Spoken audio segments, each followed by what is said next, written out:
جی بالکل، میرے ایک پیشنٹ نے مجھے کال کی کہ آپ نے وہ گوند کتیرے کے بارے میں ویڈیو بنائی تھی، تو وہ میں نے یوز کی اور مجھے کافی فرق پڑا ہے۔ نیچرل چیزیں جو ہوتی ہیں ان کا فرق ڈیفینیٹلی پڑتا ہے، یعنی ڈاکٹر کا کام جو ہے نا وہ بنیادی طور پر یہ نہیں ہے کہ آپ کو ہر ایک چیز کے لیے دوائی تجویز کر دے۔ میرا اپنا ذاتی خیال یہ ہوتا ہے کہ کوئی چیز اگر نیچرل طریقے سے وہ ہو سکے تو کیوں نہ نیچرل طریقے سے اس کو حل کیا جائے۔ تو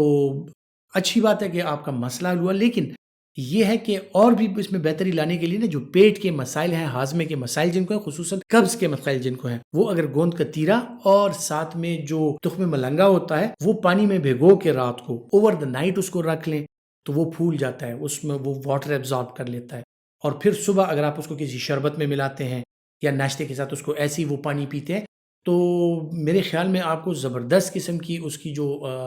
ایک یوں سمجھ لیں کہ جتنے فوائد ہیں وہ آپ حاصل کر سکتے ہیں۔ دوسری بات یہ ہے کہ یہ چیزیں جو ہیں یہ علاج نہیں ہے جو میں بتا رہا ہوں، یہ وہ نیچرل ٹپس ہیں جو آپ کو ہیلدی رکھتی ہیں۔